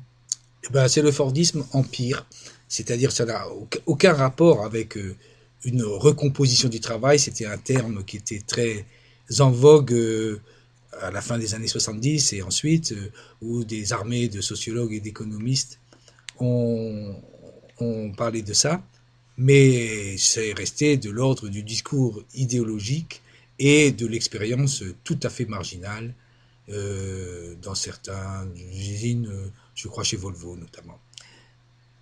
De façon générale, les patrons ont récupéré le pouvoir dans les usines après la crise d'indiscipline des années 70, et des années 68, 65 à 75, comme on disait tout à l'heure, ont récupéré le pouvoir en délocalisant et en automatisant. Ils ont fait d'abord la grève des investissements sur place, c'est-à-dire qu'ils ont cessé d'agrandir les capacités de production dans des endroits comme Détroit ou Boulogne-Billancourt ou des choses comme ça, et ils ont délocalisé, par exemple, dans le sud des États-Unis, où ils ont trouvé une main-d'œuvre moins chère et plus disciplinée. Mais surtout, ce qu'ils ont fait, c'est de délocaliser en Asie. Et en Asie, le post-fordisme, c'est le fordisme, tout simplement. Il n'y a pas de prodige d'automatisation et de choses comme ça dans les usines d'automobiles ou autres, ou d'électroménagers, en Chine ou en Asie du Sud-Est, du moins à cette époque. On commence à en parler maintenant parce que on y reviendra tout à l'heure. Mais donc, pour ce qui est de la fin des années 70, est rapidement apparu un chômage assez massif qui, instantanément, a discipliné les ouvriers et a permis surtout de créer une armée de réserve où les capitalistes pouvaient remplacer les ouvriers qui ne leur convenaient plus. Et simultanément, ils ont introduit des méthodes plus automatiques et plus tardivement, alors ça on en est presque à la fin du siècle, l'utilisation des techniques de l'informatique et de la communication. Et c'est surtout là que ça a permis d'obtenir un contrôle beaucoup plus resserré des travailleurs à la production. La technique des groupes de travail a été beaucoup portée au nu, que ça donnait aux ouvriers qu'on formait en petits groupes de 4 ou 5, regroupés pour faire un ensemble de tâches plus important, que c'était une espèce de recomposition du travail et que ça donnait de l'autonomie aux travailleurs et qu'ils seraient plus contents. En fait, c'est pas ça du tout. On assigne au groupe de travail des tâches qui dépassent ses capacités, ça c'est la base du management, et on fait de telle sorte que les membres du groupe se surveillent entre eux. Par exemple, dans une usine toyotisée du nord de la France, Celle de Valenciennes? Je sais plus. Une usine de Toyota. Oui, de Valenciennes, c'est ça. Peut-être, je sais pas. Et le taux d'occupation, le taux de fonctionnement de la chaîne s'affiche en permanence, minute par minute, enfin instantanément, sur un panneau que tous les ouvriers voient de partout où ils sont dans l'atelier. Et si la chaîne s'arrête, le taux d'occupation, le taux d'emploi de la chaîne baisse. Et tout le monde sait que en dessous d'un certain seuil, 95%, 90%, je suppose que c'est variable, il y aura des heures supplémentaires obligatoires. Et donc, les gens n'aiment pas ça, apparemment. Et donc, si un ouvrier a un problème de qualité, il voit passer une pièce devant lui, ce qu'il doit faire pour intervenir, il ne peut pas le faire bien, c'est de mauvaise qualité, ça va poser des problèmes à l'arrivée. Il peut soit se débrouiller, soit laisser passer la pièce de mauvaise qualité, soit appuyer sur un bouton qu'il a devant lui et arrêter la chaîne. Et s'il arrête la chaîne, il a fait venir le chef et il explique au chef, voilà, il y a un problème, je ne peux pas m'en tirer, j'ai arrêté la chaîne, qu'est-ce qu'on fait? Alors c'est la procédure presque réglementaire. Mais tout l'atelier voit que le taux d'occupation de la chaîne est en train de baisser. Et c'est pas comme ça qu'on se fait des copains. Donc, ou bien on laisse passer une pièce de mauvaise qualité et on vous retrouvera à la fin, parce que c'est pas anonyme, hein, tout est tracé à l'ouvrier près. Ou bien on arrête la chaîne et tout le monde se met à vous en vouloir, parce que il va falloir venir samedi pour compléter. Ou bien, la vraie solution proposée par les patrons, c'est débrouillez-vous pour pas avoir de problème. Donc, c'est les méthodes de management qu'il y a maintenant qui sont absolument classiques. On donne des ordres contradictoires, impossibles à réaliser, et on laisse le travailleur se débrouiller avec ça. Et quand il craque, on le remplace par un autre, parce qu'il y a une armée de réserve qui est très grande. Le post-Fordisme, c'est donc ça, et le Fordisme asiatique, ou les maquiladoras du Mexique, ou des choses comme ça, ou dans certains endroits, le Fordisme est vraiment bestial, sans grands investissements. Oui, ce qui fait qu'on a parlé aussi de néo-taylorisme. Oui, peut-être. Dans certaines industries de services, on parle de McDonald's un petit peu comme un exemple de néo-taylorisme. Oui, parce qu'il n'y a pas de chaîne. Encore que bientôt il y en aura une. Je sais pas. Oui, je connaissais pas ça, mais c'est tout à fait ça. Oui, il y a des endroits où effectivement il n'y a pas de chaîne et les temps sont quand même très très mesurés. Dans les pays asiatiques, en Chine, j'ai un peu étudié la question. Le transfert du Fordisme s'est fait de façon très violente, rapide, et entre les années 85 et 2005, donc c'est relativement court, il y avait déjà des grandes usines, pas seulement automobiles, qui marchaient sur le modèle Fordisme. Et comme il faut s'y attendre, les mêmes méthodes ont produit les mêmes effets, les mêmes causes ont produit les mêmes effets, c'est-à-dire qu'il y a eu des révoltes, d'indiscipline, de sabotage, pas trop, mais parfois violentes, et puis des bagarres, qui ont une certaine spécificité cependant, et qui ne ressemblent pas à ce qui s'est passé dans les années 68. Et ça, ce sera peut-être à discuter un peu plus tard, si on a encore du temps, pour essayer de comprendre ce qui se passe maintenant, à l'époque actuelle. On en arrive à l'époque actuelle. D'une part, en Occident, enfin dans les pays centraux, on a des usines qui sont automatisées et informatisées à un point dont on se demande s'il laisse encore la moindre liberté aux travailleurs, ou si tout est contrôlé comme dans le rêve le plus fou de Taylor et de Ford. Par exemple, j'ai lu récemment une enquête sur les conditions de travail chez Amazon, en Pologne et en Allemagne. Et c'est un groupe qu'on trouve sur Internet qui s'appelle le Angry Worker of the World, et qui publie sur son site cette enquête. Et les méthodes de contrôle des travailleurs sont décrites, comment les travailleurs ont un bracelet qui est en même temps un scanner, qui est en liaison directe avec l'ordinateur central derrière lequel il y a des espèces de cybercontremaîtres qui savent à tout moment, si on s'arrête, de courir après les objets qui sont dans les immenses hangars de Amazon, et qui vous rappellent à l'ordre instantanément. Et on se demande comment les travailleurs tiennent, mais en fait, la plupart ne tiennent pas, il y a un turnover important, et alors que le turnover était un problème dans les années 68 où il y avait le plein emploi, maintenant c'est plutôt la solution. C'est-à-dire que les patrons ne veulent pas que les gens restent trop longtemps. Ils les usent, et puis après ils les jettent. Et c'est un truc qui est vraiment connu. Donc on a ça d'un côté.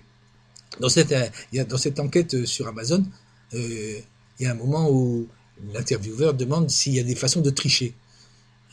Et le gars qui est interviewé dit oui, il y en a, mais en fait, ce qu'il décrit, c'est pas du tout de la triche, c'est plutôt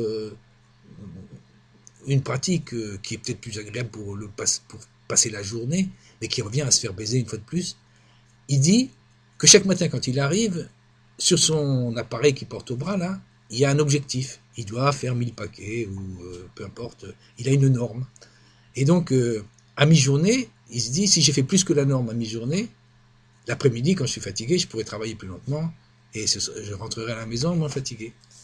Alors, pas de problème, il fait sa norme, mais le patron, il le sait instantanément, qu'il a fait plus que la moitié de journée à la mi-journée, il a fait plus que la moitié de son travail, et donc il se dit, bon, bah, il le peut, pourquoi il ne fait pas la même chose l'après-midi? Et donc, il va lui assigner une norme plus élevée pour qu'il travaille le matin et l'après-midi au même rythme. Donc, c'est une façon de dire, d'avouer au patron, enfin, de faire savoir au patron qu'il peut travailler plus vite que ce qu'on lui demande.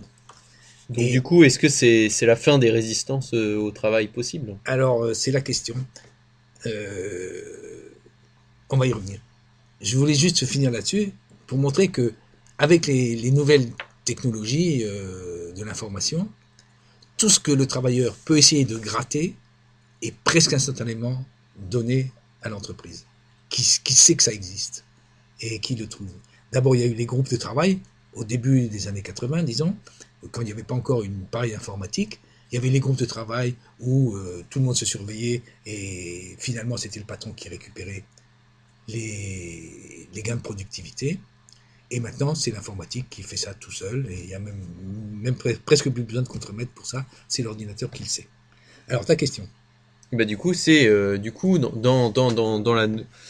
On a vu qu'il y a eu une vague d'anti-travail dans les années 68. Aujourd'hui, avec la restructuration du procès de travail, dans un contexte de crise structurelle du capitalisme, dans un contexte de chômage massif, de chômage galopant, dans un contexte où la mobilité du capital fait que s'il n'est pas content dans un pays ou dans un endroit, il peut aller ailleurs. Quelles sont les possibilités du coup de résistance au travail, ou est-ce qu'il n'y en a pas et que du coup la seule possibilité véritablement ce serait du coup la révolution et la communisation? C'est la bonne question, et je crois qu'on n'y répondra pas ce soir parce que Franchement, je sais pas quoi dire. Dans un texte qui est sur mon blog qui s'appelle Activité de crise et communication et communisation,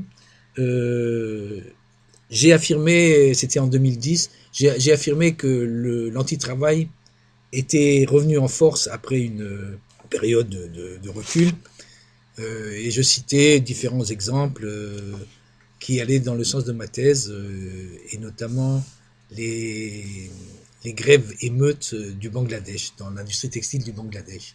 Alors, on m'a dit que c'était discutable. Je veux bien en discuter, mais quelqu'un m'a critiqué sur Internet là-dessus, en faisant valoir que le Bangladesh était quand même très spécial comme pays et que on ne pouvait pas comparer avec ce qui s'est passé en Occident 30 ou 40 ans plus tôt.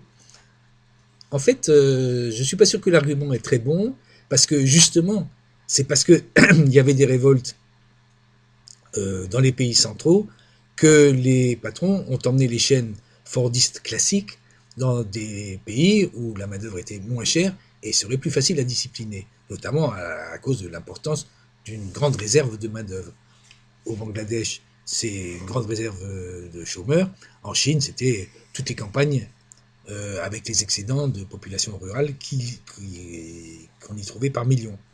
Moi, je pense que le fait que des processus tayloristes ou fordistes soient transférés dans des pays de ce type-là ne change pas la problématique. C'est-à-dire que, bien sûr, les ouvrières, parce que c'est surtout des femmes, les ouvrières du textile du Bangladesh sont contentes d'avoir du travail, puisqu'il faut qu'elles travaillent, et que, autre chose, les salaires misérables qu'on donne à ces femmes-là sont parmi les meilleurs revenus pour cette catégorie de population. C'est-à-dire, ils sont à quelque chose comme $50 par mois, et Pas de l'heure, non. non, pas de par mois, et donc c'est considéré comme un bon revenu. Enfin, Un revenu de survie, quoi. pas bon ou mauvais, mais ce qu'il y a de mieux. Donc, elles y vont. Mais en même temps, quand elles se révoltent, et les hommes pareils, quand il y a révolte, eh ben, ils s'expriment spontanément et naturellement par la destruction. Parce que le travail qui les occupe n'a pas de qualification, n'a pas d'intérêt, et parce que ils ne se projettent absolument pas dans une activité de ce type sans les patrons. C'est pas leur travail, c'est le travail de leurs patrons. C'est eux qui le font, mais c'est le travail des patrons. Et donc, quand ils se révoltent contre le patron, ils se révoltent contre leur travail aussi. Et pas tellement pour l'autogestion, du coup. Ah non, alors ça, on va en parler aussi. C'est une des caractéristiques. Quand j'ai regardé un peu ce qui s'était passé en Chine, jusque dans les années 2006-2007, et j'ai re-regardé après, il y a eu beaucoup de bagarres, de révoltes, d'ouvriers contre la discipline, contre les conditions de dortoir, parce que là-bas, beaucoup d'ouvriers vivent dans des dortoirs qui sont fournis par la direction. Dans toutes ces bagarres qu'il y a eu aussi des manifs contre... alors c'est un peu autre chose. Il y a eu des moments où il y avait des reculs de la conjoncture, en ce moment c'en est un, où des patrons qui avaient des usines de textile notamment, ou de jouets, ou de choses qui ne demandent pas des gros investissements en capital fixe, prenaient la clé des champs en laissant des impayés de salaire, parfois très importants. Quand les ouvriers se retrouvaient seuls devant l'usine, ils allaient aux autorités du coin, la mairie, la préfecture, pour demander qu'ils fassent quelque chose et qu'ils règlent les salaires. Il y a eu des endroits où les autorités, les pouvoirs provinciaux, par exemple, ont créé des fonds de sauvetage parce qu'ils préféraient donner un peu d'argent aux ouvriers pour qu'ils se tiennent tranquilles plutôt que de voir des grandes manifs se dérouler dans les villes. C'est quelque chose qui n'est pas tellement admis en Chine, les manifs. Et devant toutes ces usines abandonnées, où les procès de travail sont relativement simples, pas très techniques, sans machines très perfectionnées, on n'a jamais vu une tendance, enfin je n'ai jamais vu une tentative autogestionnaire, comme il y avait eu par exemple en Argentine, euh, dans des usines un peu symboliques. Mais je pense que c'est un truc très caractéristique du capitalisme d'aujourd'hui. Parce qu'ils sont capables certainement de fabriquer des jouets, mais toute la logistique qui va avec, ils n'en ont pas la maîtrise. C'est-à-dire que sans doute 90% de leur production utilisent des matières premières qui viennent de l'étranger et expédient des produits finis qui partent à l'étranger. Et ça, c'est tout à fait autre chose. Hein. Et donc, c'est des sous-traitants, des sous-traitants de sous-traitants. Et c'est plus du tout la même chose que autogérer un atelier simple où le marché est local. Oui, bien sûr, ça me fait penser aussi un peu bon, c'est d'autres conditions, mais la révolution portugaise de 1974-1975, où il y a eu des tentatives d'autogestion et ils se sont retrouvés en fait pris dans une chaîne logistique qu'ils maîtrisaient pas du tout, et finalement l'autogestion a pas du tout marché parce qu'ils maîtrisaient pas l'amont, ils maîtrisaient pas l'aval, et finalement ils se sont fait avoir. C'est tout à fait caractéristique. Et là, c'est à l'échelle du monde. Je pense que c'était moins mondialisé. Bah bien sûr, le Portugal. Donc en Chine, on a assisté à différentes formes d'indiscipline. J'ai quelques exemples, mais c'est peut-être pas intéressant de s'arrêter là-dessus, vu le temps qui nous reste. Et ce qui est important de dire, c'est que il n'y a pas eu deux choses. D'une part, il n'y a pas eu de tentative autogestionnaire, et d'autre part, l'indiscipline n'est qu'exceptionnellement entrée dans les ateliers. Alors, il y a eu des vagues de grève, il y a eu, que je cite dans mon bouquin, des phases où les ouvriers étaient assez indisciplinés, ça faisait un peu penser à l'Italie, où il y en avait un qui, à la chaîne, criait grève, et puis tout le monde s'arrêtait, et puis c'était la merde, et c'était tout à fait inhabituel en Chine, mais ça ne s'est pas développé à un niveau comme ça a été dans les pays centraux dans les années 68. Donc, l'anti-travail, en quelque sorte, est surtout en Chine, surtout resté à l'extérieur des usines, c'est-à-dire dans les cantines, dans les dortoirs qui ont été saccagés plusieurs fois dans plein d'exemples. Tout le monde connaît ces exemples-là, je pense. De sorte qu'on est en droit de se demander si l'anti-travail tel qu'on l'a connu il y a 40 ans va revenir et quelles sont les conditions pour qu'éventuellement il revienne. Je n'ai pas la réponse à la question, qui en fait s'inscrit dans une question plus générale. Quand on regarde les luttes actuelles, surtout dans les pays centraux, on voit qu'elles touchent très peu les travailleurs de la production. Donc ce sont des luttes qui tournent autour de la production, comme j'ai dit tout à l'heure pour la Chine, mais aussi en Occident, des luttes en France qu'on a eu par exemple autour des retraites. Les conflits sont très peu entrés dans la production, et quand ils l'ont fait, ça a été de façon plutôt corporatiste, et on n'a pas vu les ouvriers des entreprises privées cesser le travail en masse pour défendre leur retraite, ou les retraites des autres d'ailleurs.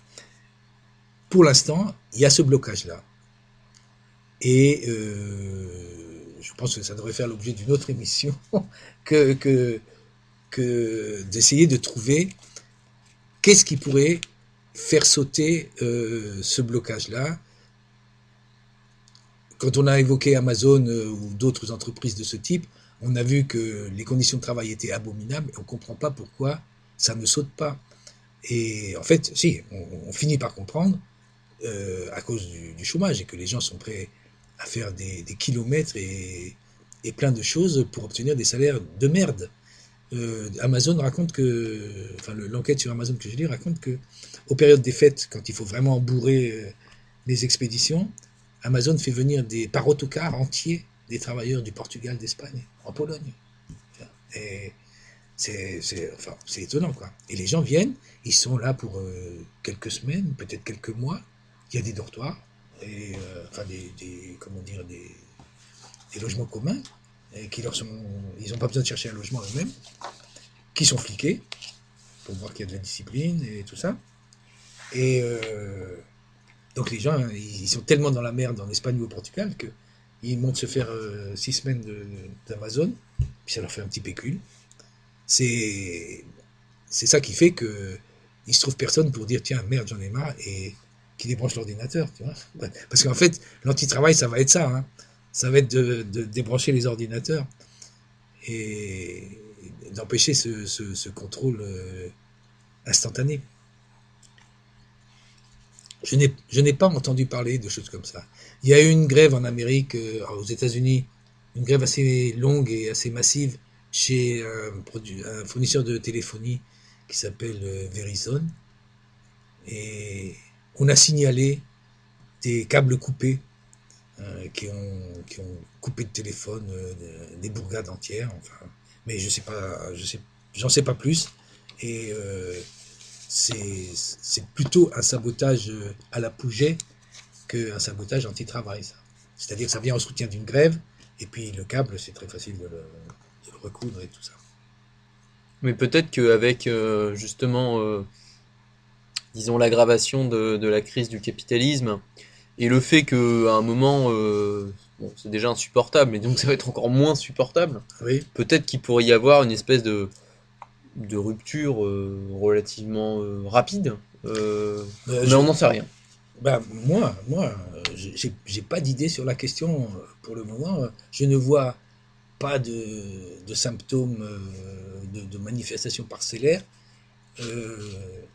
à part des manifestations de révolte ponctuelles qui continuent de dire la même chose. L'anti-travail, c'est pas la révolution. L'anti-travail, c'est juste une pratique de lutte qui annonce que si le prolétariat fait la révolution un jour, il ne la fera pas comme classe du travail hégémonique. Il ne la fera pas comme tout le monde au travail, les propriétaires aussi, et la dictature généralisée du travail.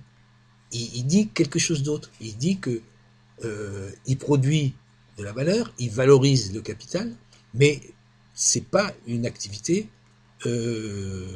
qui va sauver la société. Derrière, alors pour employer la terminologie marxiste classique, avec laquelle je suis plus entièrement d'accord, derrière le travail abstrait qui produit la valeur, il n'y a plus de travail concret. Les prolétaires, ils savent rien faire. Ils savent pas réparer leur bagnole, ou mal, et on leur apprend plus ces choses-là. Ils sont formés en 3 jours et puis ils sont mis au travail. Alors qu'avant, c'était des années de formation. Avant, le siècle dernier, tout ça. Et donc, l'anti-travail continue à dire ça, sous des formes marginales. Donc, il n'y a que, à ma connaissance, il n'y a que le cas du Bangladesh où on a trouvé des destructions massives de moyens de production par des ouvriers qui ont besoin de travail. C'est ça le paradoxe. Des ouvriers et des ouvrières surtout. Les gens ont besoin de travail, déjà à l'époque, ils avaient besoin de travail et tout. Mais ils cassaient les usines. Alors je pense qu'au Bangladesh, il faudrait regarder ça de plus près, il y a une possibilité d'explication. C'est que les usines sont relativement petites et très nombreuses. Les ouvriers en cassent 7 ou 8 pendant une grève, ils mettent le feu et ils détruisent les machines. Enfin, il y a des trucs qui sont vraiment violents. Hein. Et peut-être qu'ils pensent que ça ne va pas remettre en cause leur travail parce qu'il y a tellement d'usines, ils trouveront à se faire embaucher ailleurs. Peut-être, mais j'ai aucune indication dans ce sens-là, mais parce que le paradoxe est quand même violent. Hein. C'est tellement difficile d'avoir du travail. Les gens qui travaillent dans les usines textiles sortent des bidonvilles du coin. Ils n'ont vraiment rien. Et donc, pour eux, c'est très important, ce revenu. Et malgré ça, ils n'hésitent pas. Et enfin, c'est très fréquent, hein, mettre le feu à l'usine. Et puis après, bon, elle est sans doute réparable, mais ça prend du temps. Donc voilà, c'est ça et c'est pas nouveau, c'est pas une conclusion bien glorieuse. La principale question, c'est quelles vont être les conditions pour qu'on assiste à une révolte prolétarienne massive dans la sphère de la production, puisque tout dépend de là. Bon, et ben sur cette interrogation, on va qu'on ne peut pas résoudre maintenant, mais auquel il faut s'atteler à réfléchir. On va conclure sur cette émission d'histoire des résistances au travail et de l'anti-travail.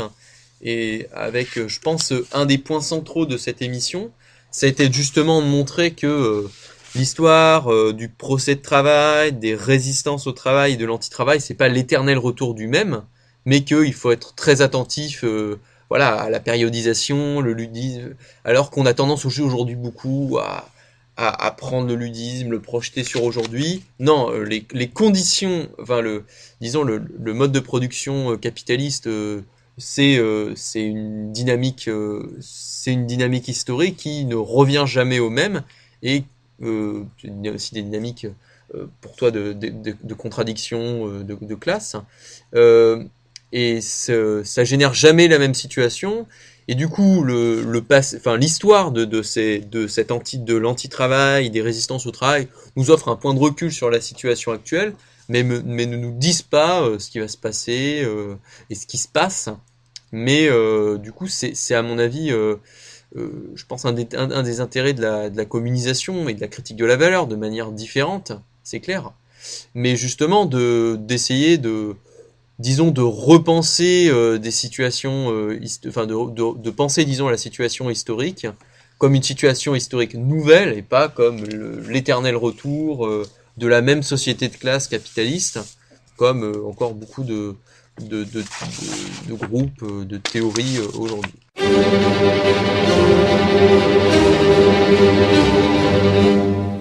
Sans doute, l'arme de la critique ne peut-elle remplacer la critique des armes. La puissance matérielle ne peut être abattue que par la puissance matérielle, mais la théorie aussi, dès qu'elle s'empare des masses, devient une puissance matérielle.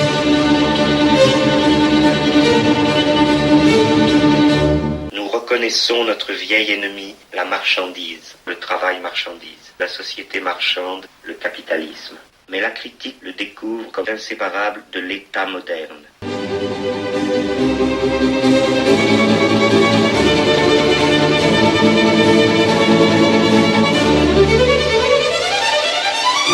Alors je le dis, parce que c'est la vérité.